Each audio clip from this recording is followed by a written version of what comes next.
Welcome back. Before we take a look at the day's business news, let's take a look at the stock indices across the GCC.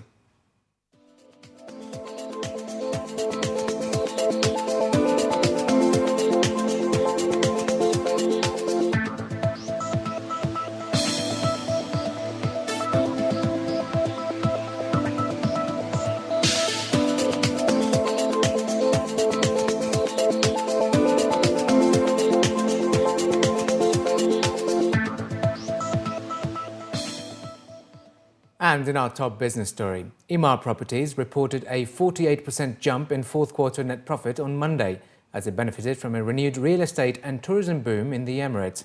Dubai's largest real estate developer posted a quarterly profit of 756 million dirhams, compared with 512 million dirhams in the corresponding period of 2012, the company revealed in a statement. The developer, which had launched several new projects last year, said its total value of sales in Dubai for 2013 was 12 billion dirhams, nearly 3 times the amount in 2012. Emaar recorded full year 2013 net profit of 2.568 billion dirhams, up 21% on the previous year. Annual revenue for 2013 reached 10.328 billion dirhams, a 25% increase on 2012 revenues. The performance was underlined by recurring revenues from the company's shopping malls and retail and hospitality and leisure business units. Mohammed Al-Abbar, the chairman of Emaar Properties, was quoted as saying that Emaar's fundamental financial strength is underscored by its diversified growth model, with the shopping malls and hospitality business contributing significantly to the total revenue. And the United Arab Emirates' number 2 telecom operator has reported a 43% fall in fourth quarter profit, beating analyst estimates largely due to a rise in mobile data revenue. The firm made a net profit of 570 million dirhams in the 3 months to December 31st. This was down from 994 million dirhams in the year earlier period. In a separate statement, Du's board said they had approved a cash dividend of 19 fils per share. Du said it paid an extra 183.5 million dirhams in government royalties in 2013, compared with a year earlier. The company's full-year profit for 2013 was 1.99 billion dirhams, up slightly on 2012.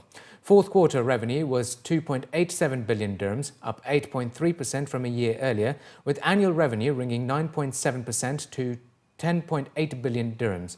Mobile data revenue increased 34% to 2.36 billion dirhams last year, with data now accounting for 28% of mobile revenue. The expected growth of bancassurance in the GCC, where insurance providers sell their services through a partnership with banks as a distribution channel, had been in focus at the inaugural 3-day Bancassurance MENA Summit. According to the GCC Insurance Industry Report by Alpen Capital, bancassurance will be one of the fastest distribution channels of insurance in the GCC over the next 2 years, and it estimated the industry to be worth $37.5 billion by 2017. Banking and insurance professionals discussed strategies to develop effective working relationships to capitalize on the growing market, which the Alpen Capital report estimated the insurance sector to record a compound annual growth rate of 18.7% until 2017. According to the delegates, the penetration rate of insurance in the GCC is around 1.7%, while the transitional market and lack of awareness remains one of the key challenges for the growth of the scheme. We are trending on a very peculiar boundary wherein the banks have a responsibility of offering the core banking products and then offering insurance product as a distributor of a need which is predominantly underserviced in this region. And therefore, we think that from a banking standpoint, insurance remains a key product line for us to generate the fee income revenue, which is always good from an institutional standpoint. From a statistical standpoint, if you see, I think that the growth in insurance business across UAE has been somewhat in the region of 10% year on year, which is unprecedented given what was happening pre-crisis. So I think there is a lot of importance that has been placed on insurance, both from the consumer and from the banking channels, alongside the support from the insurers. But eventually, it will all converge into one single theme, and that theme should be customer centricity. The summit also comes at a time following the recent passing of the law by the Dubai government for mandatory health insurance for all residents to be provided by the employers by 2016. Relationship management was one of the key discussions at the summit with regards to ensuring profitability, where representatives from the banks added that bancassurance schemes will allow them to generate fee income, while the insurance companies benefit by gaining access to the bank's client database and using their quality of sales.